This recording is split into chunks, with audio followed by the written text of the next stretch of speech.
Assalamu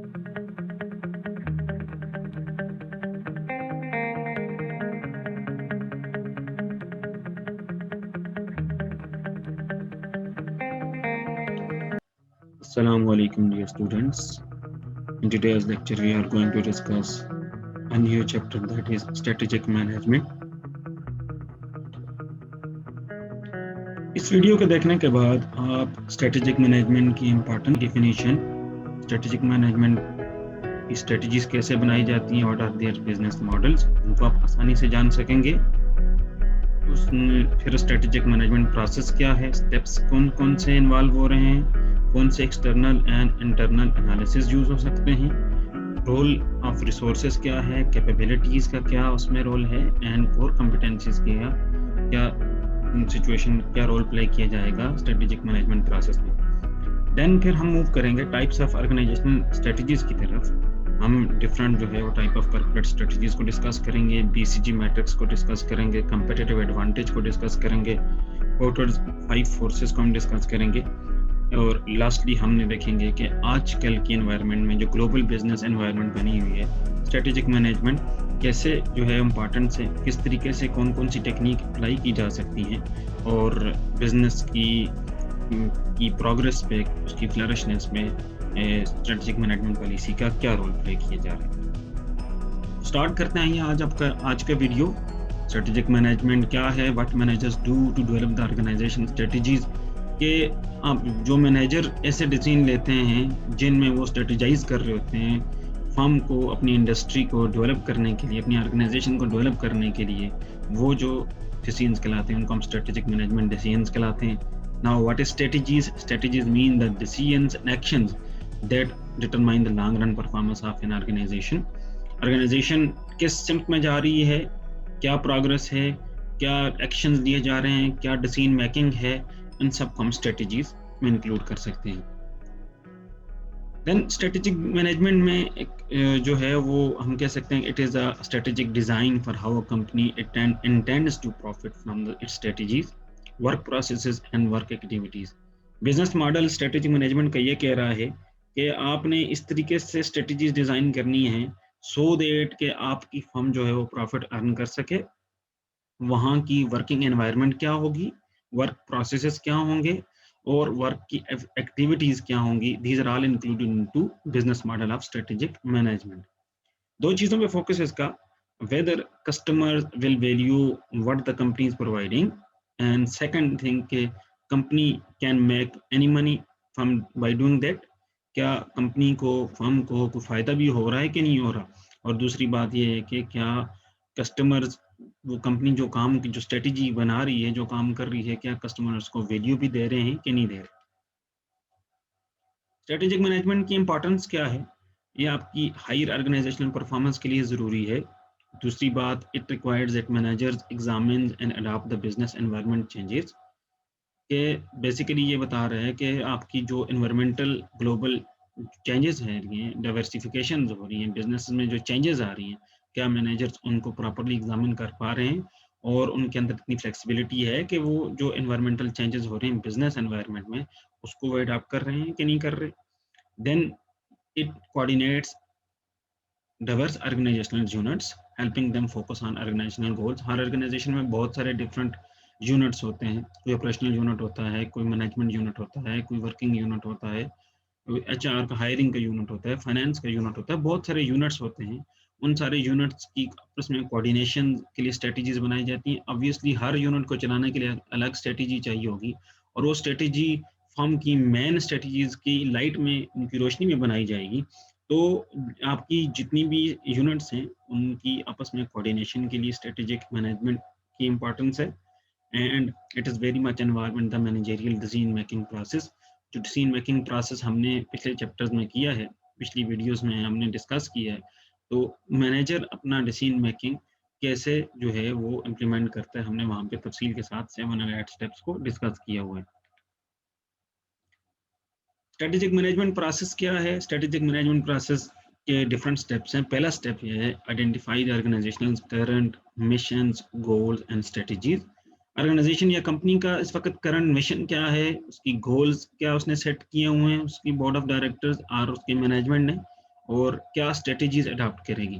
अब इनके उनको एनालाइज करने के लिए उनको एक टेक्निक का सहारा लेना पड़ेगा जिनको हम स्वॉट एनालिसिस कहते हैं। स्वॉट एनालिसिस का मतलब है कि आप किसी भी कोई भी एक्शन आप लेना चाह रहे हैं, कोई भी आप काम करना चाह रहे हैं किसी भी ऑर्गेनाइजेशन में, तो आप उसकी स्ट्रेंथ्स देखते हैं, उसकी वीकनेसेस देखते हैं, उसकी अपॉर्चुनिटीज देखते हैं और उसको जो थ्रेट्स अराइज हो सकते हैं या हो रहे हैं उनको हम डिस्कस करते हैं। तो स्वॉट एनालिसिस के दो तरीके हैं, आप एक्सटर्नली भी स्वॉट एनालिसिस कर सकते हैं एंड इंटरनली भी स्वॉट एनालिसिस कर सकते हैं। एक्सटर्नल जो फ्रेमवर्क ऑफ स्वॉट एनालिसिस है उसमें उसमें आप अपॉर्चुनिटीज एंड थ्रेट्स को देखते हैं एंड इंटरनल में आप उसकी स्ट्रेंथ एंड वीकनेसेस को देखते हैं।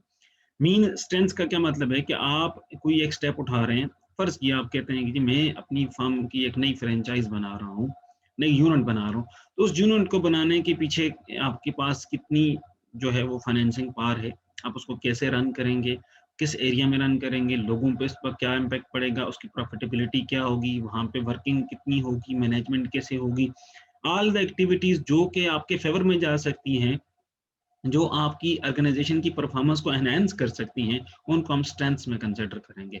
वेयर एज वीकनेसेस से क्या मुराद है? वीकनेसेस से मुराद ये है कि जी आपकी फर्म के इंटरनली आपको किस चीज़ की डेफिशिएंसी है। आपके पास फाइनेंस की कमी है, आपके पास डायरेक्टर्स की कमी है, आपके पास मैनेजर्स की कमी है, आपके पास स्किल्ड लेबर की कमी है, आपके पास कैपिटल की कमी है, या आपके पास आपको जो है वो लोन्स चाहिए। जो भी इशू आपका इंटरनली आपकी ऑर्गेनाइजेशन से रिलेटेड है, जो आपकी नई आप जो प्लानिंग कर रहे हैं, उस प्लान को, उस एक्टिविटी को हार्म कर सकते हैं, उसको हम वीकनेसेस में कंसिडर करेंगे। देन आ जाए एक्सटर्नल एनालिसिस की तरफ, द अदर पार्ट ऑफ स्वॉट एनालिसिस। अब वहाँ पे हम देखेंगे कि अपॉर्चुनिटीज क्या हैं आपके पास, जो भी आपने जो एक्टिविटी करने लगे हैं, व्हाट आर इज अपॉर्चुनिटीज, क्या पॉसिबिलिटीज हैं कि वो सक्सेसफुल होगी, क्या पॉसिबिलिटीज हैं कि वो आपको प्रॉफिट देगी, उसकी कैसी डिफरेंट उसको एडवांटेजेस हासिल हो सकते हैं, उनको हम अपॉर्चुनिटीज में शामिल करेंगे। एंड थ्रेट्स क्या हैं कि व्हाट आर द डिसएडवांटेजेस, जब आप उस काम को करेंगे तो आपको क्या क्या इश्यूज फेस करने पड़ सकते हैं एक्सटर्नल एनवायरनमेंट में, आपको एडमिनिस्ट्रेटिव इश्यूज फेस करने पड़ सकते हैं, गवर्नमेंट के लेवल पे आपको इश्यूज फेस करने पड़ सकते हैं, आपको ऑपरेशनल लेवल पे इश्यूज फेस करने पड़ सकते हैं। जो भी एक्सटर्नल एनवायरनमेंट से रिलेटेड आपको जो थ्रेट नजर आ रहा है, जो भी डिसएडवांटेज नजर आ रहा है, उसको हम थ्रेट में कंसिडर करेंगे। स्वॉट एनालिसिस कर लिया। इफ योर स्वॉट एनालिसिस सेड दैट देयर जो भी आपने प्लान किया है इसकी स्ट्रेंथ्स ज्यादा हैं rather than weaknesses and opportunities ज्यादा हैं rather than threats, then you will move to the next step, that is to formulate a strategy। आप स्ट्रेटेजी को फार्मूलेट करेंगे। स्ट्रेटेजी फार्मूलेट होगी, स्ट्रेटेजी बन गई, उसके बाद आप उसकी इम्प्लीमेंटेशन स्टेज की तरफ आ जाएंगे। जब आप इम्प्लीमेंटेशन स्टेज गुजर जाएगी, एक खास टाइम पीरियड के बाद आप उसकी एवेल्युएशन करेंगे, क्या जो आपने प्लान बनाया वो आपने स्ट्रेटजीज उस प्लान को अचीव करने के लिए आपने स्ट्रेटजीज बनाई और उनको आपने एक गिवन टाइम पीरियड के अंदर इम्प्लीमेंट भी करके देख लिया, क्या अब आप जो डिजायर्ड रिजल्ट्स थे वो आपको अचीव हुए कि नहीं हुए। This is the total chain of strategic management process. 1v1 करके हम एक स्टेप को अगर तफसील के साथ देखें तो फर्स्ट स्टेप में आप क्या करते हैं, आप identify the organisations current mission, goals and strategies. सबसे पहले आप मिशन क्या होता है, mission the firms reasons for being existent, एक फर्म वो क्यों उस मार्केट में है, क्यों एग्जिस्ट कर रही है, वो है क्या, वो करना क्या चाह रही है। The scope of its product and services will be determined by the it's mission statement. फिर आपके पास आ जाते हैं गोल्स। गोल से क्या मुराद है, गोल से मुराद है the foundation for further planning. अब आपने जो प्लानिंग करनी है, अब आपने अपनी कौन कौन से ऐसे टारगेट्स रखने हैं, कौन सी ऐसी अपने जो है वो थ्रेशोल्ड्स रखने हैं जिनको आपने अचीव करना है आने वाले वक्त में, सो दैट कि आप अपनी उनके साथ आपके जो परफॉर्मेंसेज हैं एक्चुअल उनको आप कंपेयर कर सकें। देन सेकंड स्टेप आ जाता है, आप एक्सटर्नल एनालिसिस की तरफ आ जाते हैं। आप ये देख रहे होते हैं कि जी आपकी एनवायरनमेंट के अंदर जर्नल एंड स्पेसिफिक कौन से ऐसे अपॉर्चुनिटीज एंड थ्रेट्स एग्जिस्ट कर रहे हैं।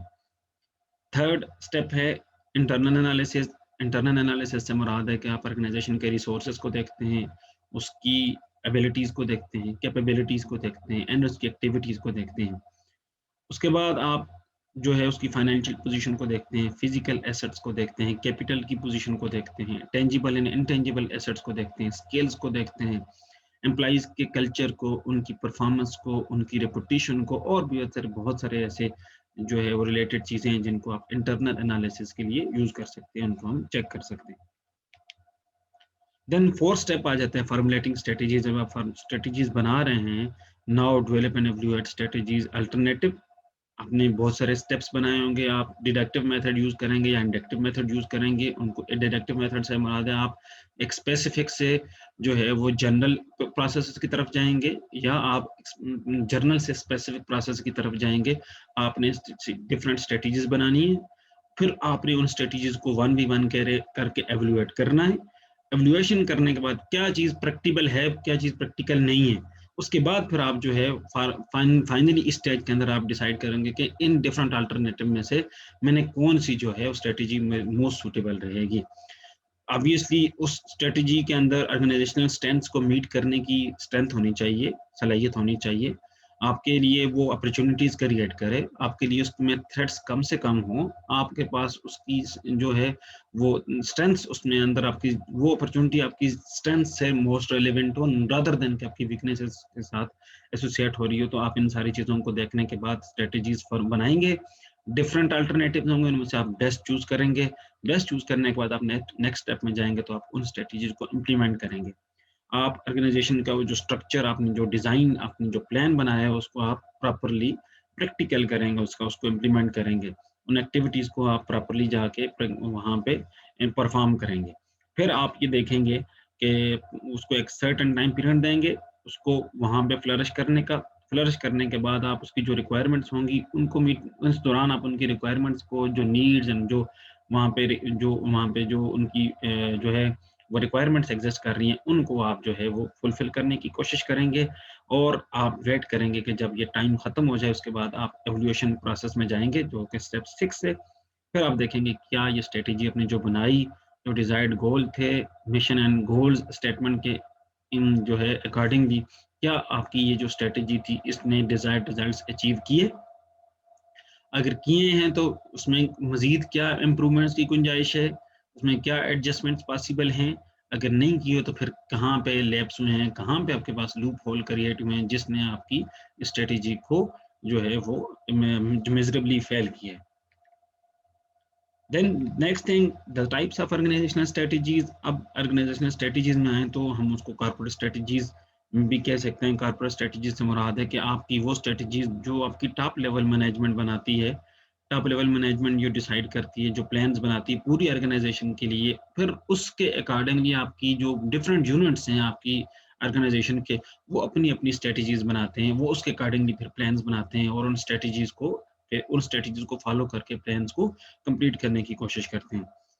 टाइप्स ऑफ कॉर्पोरेट स्ट्रेटजीज हम कह सकते हैं are the growth strategies, stability strategies and renewable strategies. Growth strategies मुराद के आप अपनी फर्म को एक्सपेंड करने के लिए, अपनी फर्म की ग्रोथ के लिए, अपनी फर्म की मजीद जो है उसको आप बढ़ाने के लिए ऐसी स्ट्रेटजीज बनाते हैं, जैसे न्यू प्रोडक्ट्स का इनोवेट करना, एडवर्टाइजमेंट्स का करना, या आपने जो है वो अपनी नई मार्केट्स में जाके जो है वो एक्सेस करना या प्रोडक्ट्स को लॉन्च करना। These will be included into the growth corporate strategy. Then stability corporate strategies से क्या मुराद है कि अब आपने मेंटेन करने अपना स्टेटस को, आपने जो लेवल आपने अचीव किए हुए है वहाँ पे मार्केट में, आपका जो करंट इस वक्त जो आपका स्टेटस है, आपने उस स्टेटस को अचीव करना है। एंड लास्टली जो रिन्यूएबल कॉर्पोरेट स्ट्रेटजीज हैं, उसमें हम ये क्या कर रहे होते हैं, हम ये देख रहे होते हैं फर्म को रीडायरेक्ट कर रहे होते हैं, फर्म को हम न्यू जेतें, न्यू सिमतें दे रहे होते हैं, ताकि आपकी फर्म जो है, क्योंकि स्टेगनेशन जो है वो कभी भी किसी भी चीज़ के लिए वो कातिल होती है। आपने और स्पेशली बिजनेसेस के लिए स्टेगनेंट होना तो जो है वो उनका फेलियर का बायस बनता है। लिहाजा हमेशा एनवायरनमेंट चेंज होती रहती है, बिजनेस की फिर स्ट्रेटजीज उसके साथ में जो है वो अडाप्टिव होती रहती, बदलती रहती हैं, चेंज रहती हैं। कभी भी वो स्टेगनेट साबित होकर नहीं रहते, बल्कि वो डे बाय डे अपनी जो है वो अपनी strategies, new new markets, new new products, new new ways, new new methods, new workers, new skills, new machineries को अडाप्ट कर लेते हैं, सो दैट कि उनकी बेसिकली उनका जो मकसद है वो ये है कि अब वो अपने फर्म को कामयाब कर सकें, अपनी बिजनेस को, ऑर्गेनाइजेशन को कामयाब कर सकें, और ज़्यादा से ज़्यादा जो उनका मोटिव है, जो उनका गोल है प्रॉफिट अर्न करने का और कास्ट मिनिमाइजेशन का, उसको मीट कर सकें। कॉर्पोरेट स्ट्रेटजीज में अगर ग्रोथ स्ट्रेटजीज की बात करें तो आपके ग्रोथ स्ट्रेटजीज में वो कहता है आप कंसंट्रेट कर सकते हैं, वर्टिकल इंटीग्रेशन कर सकते हैं, हॉरिजॉन्टल इंटीग्रेशन कर सकते हैं या डाइवर्सिफिकेशन कर सकते हैं। कंसंट्रेशन से मुराद है आप किसी एक खास प्रोडक्ट, किसी एक खास मार्केट पे फोकस कर लेते हैं। फ़र्ज़ किया जैसे आप क्लोथिंग की मार्केट में उस वक़्त आप सिर्फ़ जो है स्पेशली ब्राइडल ड्रेसेस पे फोकस कर सकते हैं, वो कंसंट्रेशन कर सकते हैं। आप जो है वो कुर्ताज़ पे जो है वो स्पेशली फोकस कर सकते हैं। ये भी आपकी ग्रोथ स्ट्रेटजीज़ में आती है। आप किसी एक खास नई सिम में डायरेक्शन में अपनी फर्म को कंसंट्रेट कर सकते हैं।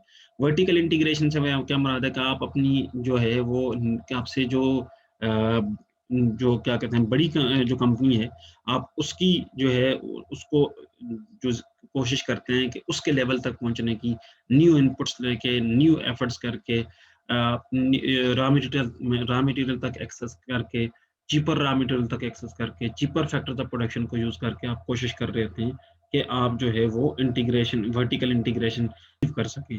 सो दैट कि आपका जो आपका पूरा प्रोसेस है, जो अब वहाँ पे 2 किस्म की इस इंटीग्रेशन हो सकती है वर्टिकल, बैकवर्ड एंड फॉरवर्ड।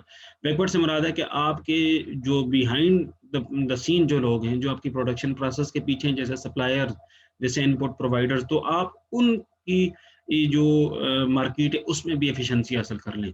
और फॉरवर्ड वर्टिकल इंटीग्रेशन से मुराद है कि आपकी जहाँ पे प्रोडक्ट बन जाती है उसके बाद प्रोडक्ट को मार्केट में प्रोजेक्शन का जो पीरियड आता है, आप मार्केटिंग करना शुरू कर दें, आप एडवर्टाइजमेंट्स करना शुरू कर दें, आप डायरेक्टली इन्वॉल्व होना शुरू सेलिंग के प्रोसेस में, तो आपकी फॉरवर्ड वर्टिकल इंटीग्रेशन होगी। हॉरिजॉन्टल इंटीग्रेशन से मुराद है कि आप अपने जो ऑपरेशंस हैं, बिज़नेस ऑपरेशन अपने किसी कंपटीटर के साथ जो है उनको मिला लेते हैं, मर्जर कर लेते हैं, जो कि सेम इंडस्ट्री में काम कर रहा होता है, सो दैट कि आपकी जो मर्ज होने से आप दोनों फर्म्स की जो स्ट्रेंथ है वो मार्केट में ज़्यादा हो जाए, और जो कॉम्पिटिशन प्रिवेल करा था आप दोनों के अलग-अलग ऑपरेट करने से, वो कॉम्पिटिशन जो है वो नलिफाइड हो जाएगा। देन डाइवर्सिफ़िकेशन से क्या मुराद है? डाइवर्सिफ़िकेशन से मुराद है कि आप अपने फर्म की जो डिफरेंट बिज़नेसेस हैं, उनको डिफरेंट पार्ट्स में डिवाइड कर लेते हैं कि आप उनकी जो इस सिंपल वर्ड्स में कहने से मुराद है कि आप अपनी इन्वेस्टमेंट्स को, अपने डिसीजंस को बहुत सारे पार्ट्स में, बहुत सारी जगहों पे लगाते हैं, सो दैट कि अगर कोई एक डिसीजन आपका बैकफायर कर जाए, किसी एक अपॉर्च्युनिटी से आपको किसी एक जो ऑपरेशन है उससे आपको नुकसान हो जाए, तो बाकी जो चीज़ें हैं, वहाँ से आप जो है वो आपको कंपनसेशन मिल जाए। जब आप रिलेटेड डाइवर्सिफ़िकेशन करते हैं, तो इट मीन्स कि आप अपनी रिलेटेड इंडस्ट्रीज़ में करते हैं, जो आपकी अपनी मिलती-जुलती जो है वो इंडस्ट्री, फ़र्ज़ किया जैसे एक कोई बंदा है, वो बर्गर बनाने वाली शॉप है उसकी, तो वो पहले बर्गर बना रहा था, तो अब वो साथ में शवारमा बनाना शुरू कर दे, साथ में और फ़ास्ट फ़ूड्स के बिज़नेस ऑपरेशन शुरू कर दे। क्योंकि अब शॉप उसकी जो है वो फ़ास्ट फ़ूड की थी, तो रिलेटेड डाइवर्सिफ़िकेशन है कि अगर बर्गर ना बिका, तो शवारमा बिक जाएगा, वो ना बिका तो कोई और दूसरी प्रोडक्ट बिक जाएगी। लिहाज़ा अब उसका बिज़नेस जो है वो ग्रो करेगा। देन अनरिलेटेड डाइवर्सिफ़िकेशन से क्या मुराद है कि आप यही काम करते हैं, ग्रोइंग करते हैं, अपने ऑपरेशंस को डाइवर्सिफ़ाई कर लेते हैं, लेकिन अनरिलेटेड इंडस्ट्रीज़ में जहाँ पे आपको पॉसिबिलिटी नज़र आती है कि आपको ज़्यादा हायर फाइनेंशियल रिटर्न्स मिल सकते हैं।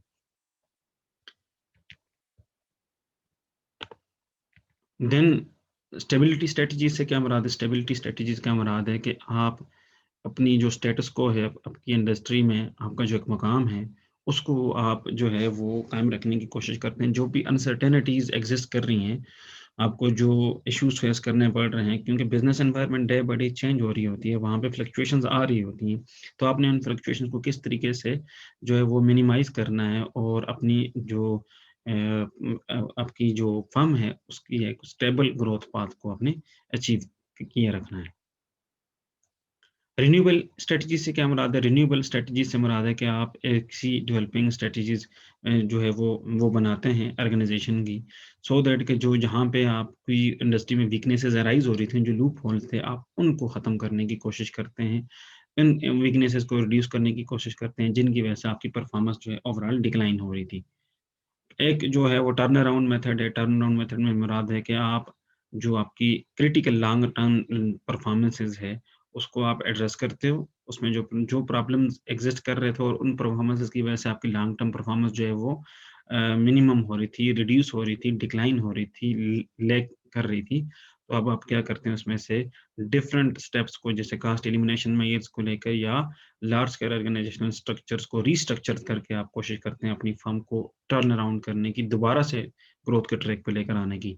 और रिट्रेचमेंट क्या है कि आप एलिमिनेट करते हैं नॉन क्रिटिकल वीकनेसेस को और अपनी फर्म को दोबारा से उसकी स्ट्रेंथ पे रिस्टोर करने की कोशिश करते हो, सो दैट कि आपके करंटली जो शॉर्ट टर्म में अनस्टेबल परफॉर्मेंसेस हो रही हैं, जो आपकी ग्रोथ डिरेल हुई है आपकी फर्म की, उसको आप वापस शॉर्ट टर्म के अंदर ही दोबारा अचीव कर सकें। The next thing is corporate portfolio analysis. Corporate portfolio analysis से मुराद है कि मैनेजर्स मैनेज पोर्टफोलियोज, या पोर्टफोलियो से मुराद है कि कलेक्शन ऑफ बिजनेसेस को मैनेज कर रहे होते हैं। बहुत सारे उनके पास ऑपरेशंस होते हैं, बहुत सारे उनके पास जो है वो काम होते हैं, उनको एट अ टाइम वो मैनेज कर रहे होते हैं। तो उसको जानने के लिए हमारे पास एक मैट्रिक्स डेवलप हुआ जिसको बीसीजी मैट्रिक्स कहते हैं, जिसको बूस्टन कंसल्टिंग ग्रुप ने डेवलप किया। बीसीजी मैट्रिक कंसिडर करता है मार्केट शेयर और इंडस्ट्री के ग्रोथ रेट को, और ये फर्म्स को क्लासिफाई करते हैं कैश काउज, स्टार्स और क्वेश्चन मार्क्स और डॉग्स की उसमें सिनेरियोज में। कैश काउज के क्या मुराद है, जब आपकी फर्म की लो ग्रोथ रेट होगी और हाई मार्केट शेयर होगा, तो उसको हम कैश काउज के तरह पे क्लासिफाई करेंगे, कि मीन्स कि आपकी फर्म की परफॉर्मेंस करंटली अभी तो बहुत लो है, लेकिन आपका जो मार्केट में पेनिट्रेशन है, मार्केट में जो शेयर है आपका, वो ज़्यादा है। सेकंड, आप स्टार काउज से मुराद है आपकी मार्केट में शेयर भी बहुत ज़्यादा है और ग्रोथ रेट भी बहुत ज़्यादा है, लिहाजा आप उसको फर्म को स्टार के तौर पे रेट करेंगे, क्लासिफाई करेंगे। क्वेश्चन मार्क से मुराद है कि आपकी ग्रोथ रेट तो बहुत ज़्यादा है, लेकिन आप मार्केट में पेनिट्रेट नहीं कर पा रहे, मार्केट का आपको शेयर नहीं मिल रहा, ड्यू रिगार्ड आपको मार्केट की आपकी प्रोडक्ट को नहीं दिया जा रहा, तो अब आपके क्वेश्चन मार्क्स के तौर पे अपनी फर्म को क्लासिफाई करेंगे। एंड लास्टली, डॉग्स के तौर पे, डॉग्स से क्या मुराद है कि आपकी फर्म की ग्रोथ रेट भी लोअर होती है और मार्केट शेयर भी लोअर होता है, तो आप अपनी फर्म को डॉग्स के तौर पे क्लासिफाई करते हो। फिर आप इसको यूज़ करके, आप ये बीसीजी मैट्रिक्स की डायग्राम है, इसको यूज़ करके आप अपनी फर्म की एक्चुअल पोजीशन को आइडेंटिफाई करते हो, और देन फिर उसके अकॉर्डिंगली आप स्ट्रेटजीज बनाते हैं, फिर स्ट्रेटेजिक मैनेजमेंट प्रोसेस के थ्रू स्ट्रेटजीज बनाते हैं, सो दैट कि आप अगर आप स्टार्स में हैं तो अपने आप को मज़ीद आपने ऊपर लेके जाना है। अगर आप कैश काउज़ में हैं तो आपने किस तरीके से अपनी प्रोडक्टिविटी को एनहांस करना है। क्वेश्चन मार्क्स में तो आपने अपने मार्केट शेयर को कैसे एनहांस करेंगे, और अगर डॉग्स में तो आपकी परफॉर्मेंस जो है, वो दोनों जो मार्केट शेयर में भी और प्रोडक्टिविटी में भी आप लैग कर रहे हैं, तो आपने उसको कैसे ग्रोथ रेट को अचीव करना है, अपनी फर्म को परफॉर्मेंस बेहतर करने हैं, सो दैट कि मार्केट में एक्जिस्ट कर सकें। द नेक्स्ट थिंग हमारे पास आ रही है, दैट इज बिजनेस और कम्पिटिटिव स्ट्रेटजीज। बिजनेस और कम्पिटिटिव स्ट्रेटजी मुराद है कि आप एक ऐसी स्ट्रेटजी, जब ऑर्गेनाइजेशन जो है वो जितने भी आपके बिजनेस यूनिट्स हैं उनके साथ कंपटीशन में अपने आप को फेस फील करती है। कंपटीशन में फील करने से फिर आप हर चीज़ को जो है वो उस नज़र से देखते हैं, कंपेटिटिव बिजनेस स्ट्रेटजी के लिहाज से देखते हैं। आप ये देखते हैं कि हमें इस वक्त मार्केट में कंपटीशन मिल रहा है, हमारे मद्दे मुकाबले लोग मौजूद हैं, तो फिर उसके अकॉर्डिंगली आप स्ट्रेटजीज बनाते हैं ऑर्गेनाइजेशन की, जो डिफरेंट, सो दैट कि जितने भी आपके कंपेटिटर्स मार्केट में या कंपेटिटिव आपको थ्रेट्स हैं, उनको आप कम्पीट कर सकें।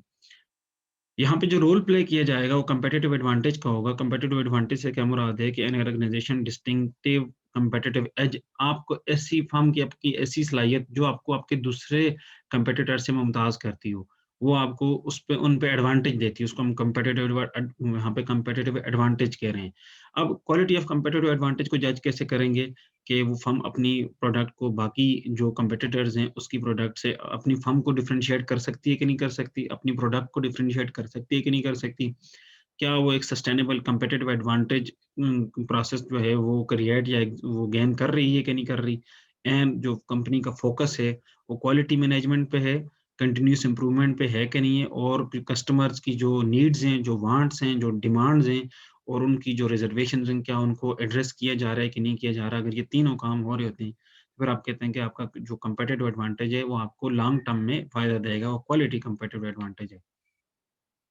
सस्टेनेबल कंपेटिटिव एडवांटेज से मुराद है कि आप जो आपको एडवांटेज एज हासिल है अपने कंपेटिटर्स पे, वो आप लॉन्ग टाइम पीरियड के लिए जो है इफेक्टिवली यूज करें, लॉन्ग, सो दैट उसका फायदा उठा सकें, और उन कॉम्पिटेंसीज की बुनियाद पे आप बाकी दूसरी इंडस्ट्रीज से आपकी परफॉर्मेंस जो है वो ज्यादा हो, जुदा हो, और आप उस इंडस्ट्री को ओवरटेक कर रहे हो, उस इंडस्ट्री में आप लीडर के तौर पे वहां पे मौजूद हो।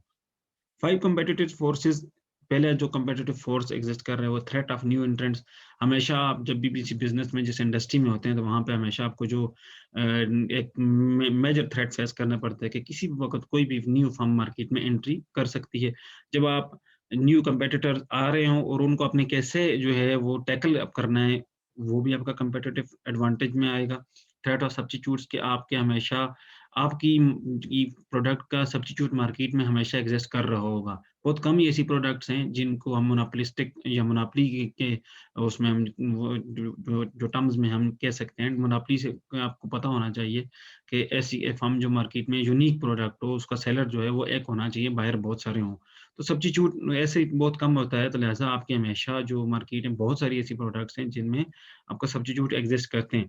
जब एक सब्स्टिट्यूट्स आपके पास मौजूद होते हैं, तो अब आपने अपनी कॉस्ट को भी देखना है, अपनी ब्रांड की लॉयल्टी को भी देखना है, अपनी क्वालिटी को भी देखना है, अपनी प्राइसिंग को भी देखना है, आपने अपनी टारगेट ऑडियंस को भी देखना है और उन सारी चीज़ों को मद्देनज़र रख के आपने अपनी प्रोडक्ट को डिज़ाइन करना है, उसको प्रमोट करना है, उसको लॉन्च करना है सो दैट कि आपकी जो सब्स्टिट्यूट्स हैं, उन पे लोग आपकी प्रोडक्ट को फ़ोकियत दें।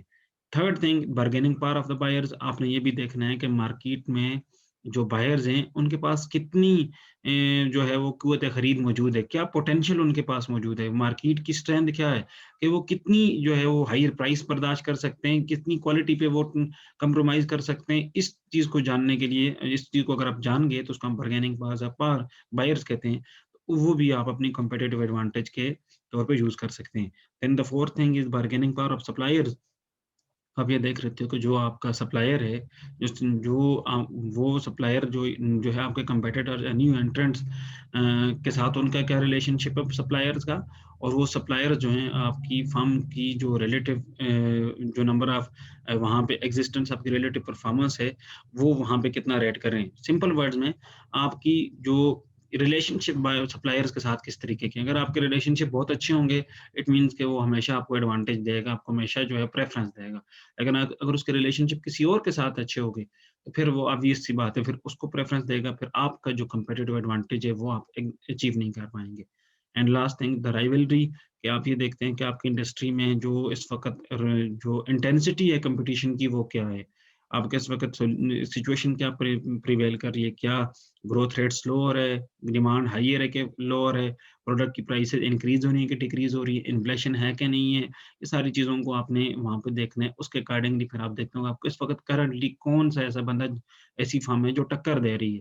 तो उसको आपने फिर एनालाइज़ करेंगे। जब इन 5 फोर्सेस को आप एनालाइज़ करेंगे तो आप कम्पेटिटिव एडवांटेज हासिल कर सकते हैं, जैसे कि आपको इस डायग्राम में बताया गया है। ठीक है? Types of competitive strategies. अब पहली जो कम्पेटिटिव स्ट्रैटेजी है, हम क्लासिफिकेशन अगर करें तो कॉस्ट लीडरशिप स्ट्रैटेजी हो सकती है कि आप की जो इंडस्ट्री में आप डिफरेंट फर्म्स एग्जिस्ट कर रही हैं, आपकी अपनी कॉस्ट जो है उन सब के मुकाबले में सबसे कम है, तो आपको भी कम्पेटिटिव एडवांटेज हो सकता है। डिफरेंशिएटिंग स्ट्रैटेजी, कि आप अपनी प्रोडक्ट्स को डिफरेंशिएट कर सकते हैं डिफरेंट यूनिक डिस्टिंक्टिव प्रोडक्ट्स में, उनके कैरेक्टरिस्टिक्स डिफरेंशिएट करके आपने बहुत सारी अपनी प्रोडक्ट्स को लॉन्च किया हुआ है। जैसे डिफरेंशिएटेड प्रोडक्ट के जब भी हम नाम लेते हैं तो हमारे माइंड में जो एग्जांपल्स आती हैं, आपके पास टूथपेस्ट हैं, सोप्स हैं, डिटर्जेंट्स हैं, ये जितनी भी चीज़ें हैं, शैम्पूज़ हैं, ये सारे डिफरेंशिएटेड प्रोडक्ट्स की एक ही फर्म अपनी 3-3 4-4 डिफरेंट वो जो इसने ब्रांड्स बनाए होते हैं, डिफरेंट 3-4 प्रोडक्ट्स लॉन्च किए होते हैं। अगर बायर एक ना खरीदे तो दूसरा खरीदेगा, दूसरा ना खरीदे तो तीसरा खरीद लेगा। लेकिन जो अल्टीमेटली जो फाइनेंस है, जो पैसा है, जो डिमांड है, उसी फर्म की एग्जिस्ट करेगी। लिहाज़ा डिफरेंशिएशन स्ट्रैटेजी भी आप यूज़ करके कम्पेटिटिव एडवांटेज हासिल कर सकते हैं। फोकस स्ट्रैटेजी से क्या मुराद है? फोकस स्ट्रैटेजी से मुराद है कि आप अपनी कास्ट पे, डिफरेंशिएशन पे या किसी और मार्केट के सेगमेंट पे फोकस कर लेते हैं। फ़र्ज़ किया, जैसे मैंने शुरू में अभी आपको पहले भी बताया कि आप जो है किसी एक इंडस्ट्री में एग्ज़िस्ट कर रहे हैं, आपका बिज़नेस में आप वहाँ पे किसी एक साइड पे फ़र्ज़ किया क्लॉथ्स बना रहे हैं, तो आप जो है वो बच्चों के कपड़े बनाना शुरू कर दें। आप जो है वो फीमेल्स के जो है कपड़े डिज़ाइन करना शुरू कर दें, मेल के लिए कपड़े डिज़ाइन करना शुरू कर दें। फिर उसके आप अंदर भी आप जो है वो क्या कहते हैं स्पेशल इवेंट्स के लिए बना सकते हैं, कैजुअल्स बना सकते हैं, बहुत सारे आपके पास पॉसिबिलिटीज़ हैं। आपने अपनी फोकस स्ट्रैटेजीज़ को अडॉप्ट करके आप भी कम्पिटिटिव एडवांटेज हासिल कर सकते हैं। और फिर स्ट्रैटेजिक मैनेजमेंट टुडे आजकल किस दौर में किस तरीके से एग्ज़िस्ट कर रही है, तो आपकी स्ट्रैटेजिक मैनेजमेंट जो है वो ई-बिज़नेस की शक्ल में कस्टमर सर्विसेज की शक्ल में और इनोवेशन की शक्ल में मार्केट में एग्ज़िस्ट कर रही है और दुनिया में फ्लेक्सिबिलिटी है, डे बाय डे बिज़नेस की जो एनवायरनमेंट है वो चेंज हो रही है, फ्लक्चुएशंस बहुत ज़्यादा हैं, तो आपकी जो स्ट्रैटेजिक मैनेजमेंट है, वो जितनी भी स्ट्रैटेजीज़ हैं, वो सारी फ्लेक्सिबल नेचर की होती हैं और फिर आप अपनी हर गुज़रते वक़्त के साथ अपनी फ़र्म को, अपनी ऑर्गनाइज़ेशन को एक न्यू डायरेक्शन देने की कोशिश करते हो। जैसे आपके सामने 3 एग्ज़ाम्पल लिखी हुई हैं कि ई-बिज़नेस की शक्ल में भी आप अपने बिज़नेस को कर सकते हो, कस्टमर सर्विस की शक्ल में भी आप कर सकते हो, इनोवेशंस की शक्ल में भी कर सकते हो। इसके अलावा कॉर्पोरेट सोशल रिस्पॉन्सिबिलिटी की शक्ल में भी आप ऐसी स्ट्रैटेजीज़ बना सकते हो। आप ऐसे जो है वो एडवर्टाइज़मेंट्स, एड्स बना लें जो आपकी ऑडियंस को टच करें, जो आपकी ऑडियंस को इफ़ेक्ट करें, उनकी साइकी को इम्पैक्ट करें, सो दैट कि वो आपकी जो है वो प्रोडक्ट के से इन्फ्लुएंस होके उसको खरीदें। कोई ऐसी जो है उस और ऐसा अच्छा काम, अच्छी नेकी अपनी जो है वो ऐसी यूज़ कर सकते हैं, जो कि आपकी फ़र्म की गुडविल को इंक्रीज़ कर सके। How the internet has changed business obviously internet 1990s में जब से इंटरनेट आया, उसके बाद से बिज़नेस की जो एनवायरनमेंट है वो बहुत ज़्यादा डे बाय डे चेंज हो रही है। और फ्रॉम द लास्ट 2 डेकेड्स तो अब तो इंटरनेट की पहले तो इतना ज़्यादा फ्लरिश नहीं था लेकिन from the last 2 decades internet जो है वो आपका प्राइम थिंग बन चुकी है आपके बिज़नेस में, आपकी ज़िंदगी में। तो इंटरनेट बेसिकली उसने बिज़नेसेस को अलाउ किया कि आप नॉलेज बेस क्रिएट कर सकें, एम्प्लॉइज़ को ट्रेन कर सकें, उनको किसी भी वक़्त, किसी भी जगह पे आप उनके साथ कनेक्ट हो सकें, अपने कस्टमर्स को आप पार्टनर्स में कन्वर्ट कर सकें, उनको डिज़ाइन, टेस्ट, लॉन्च और न्यू प्रोडक्ट के बारे में आप अवेयर कर सकें। उन देन आप वर्चुअली पेपरलेस हो जाते हैं। आपको एक ख़ास किसी भी बड़े एक बिज़नेस, किसी एक बड़े सेटअप की ज़रूरत नहीं है। आप जो है वो किसी भी छोटी-सी जगह से भी उस डिफरेंट टास्क को, एक्टिविटीज़ को परफ़ॉर्म कर सकते हो, जैसे परचेज़िंग, फिलिंग और सेलिंग, बाइंग आप कर सकते हैं। देन लॉजिस्टिक्स को आप ईज़िली आपके लिए मैनेज करना आसान हो गया है। रियल टाइम में आप लॉजिस्टिक को आसान मैनेज कर लेते हैं। स्ट्रैटेजीज़ बनाना आसान हो गया है। आपका जो वर्किंग एनवायरनमेंट है वो बहुत बदल चुकी है। आप नेचर ऑफ वर्क को अपन जो है वो जैसे-जैसे चेंज कर सकते हैं, जैसे-जैसे आपके हालात बदलते जाते हैं। आप फ़ोरकास्टिंग कर सकते हैं, आप स्पेकुलेशंस कर सकते हैं, आप बिज़नेस की इंटरनेट की मदद से आप बिज़नेस की आने वाली फ्लक्चुएशन को देख सकते हैं कि इस वक़्त बिज़नेस की एनवायरनमेंट में किस तरीक़ा का माहौल प्रिवेल कर रहा है। मार्केट में मंदी का रुझान है, रिसेशन है, मार्केट में डिप्रेशन है, मार्केट में बूम है, मार्केट में किस तरीके की जो है वो सिचुएशन प्रिवेल कर रही है, तो उसके अकॉर्डिंगली आप जो है वो स्ट्रैटेजीज़ फॉर अप्लाइंग ई-बिज़नेस टेक्नीक, आप ई-बिज़नेस को आप कैसे कर सकते हैं कि आप कॉस्ट लीडरशिप को भी लगा सकते हैं, आप डिफरेंशिएशन को भी यूज़ कर सकते हैं, आप फ़ोकस को भी यूज़ कर सकते हैं। कॉस्ट लीडरशिप से मुराद है कि आप जो है वो अपनी जो डिफरेंट एक्टिविटीज़ हैं, उनको आप ऑनलाइन कर सकते हैं। बिड करना, जैसे प्रोसेस करना, इन्वेंटरी को कंट्रोल करना, रिक्रूटमेंट करना, हायरिंग करना। फिर आप डिफरेंशिएशन आप अपने प्रोडक्ट को इंटरनेट बेस्ड नॉलेज सिस्टम पे चला सकते हैं, ऑनलाइन ऑर्डरिंग ले सकते हैं, कस्टमर सपोर्ट दे सकते हैं। उनको जो है वो आप डायरेक्शंस दे सकते हैं। उनकी आप जो है वो रहनुमाई कर सकते हैं through call centres etcetera and focus मुराद है कि आप चैट रूम्स बना दें, डिस्कशन बोर्ड्स बना दें, वेबसाइट्स बना दें, सो दैट कि आपका जो बायर है, पोटेंशियल बायर वो आपको ईज़िली एक्सेस कर सके, एनालिसिस कर सकते हैं।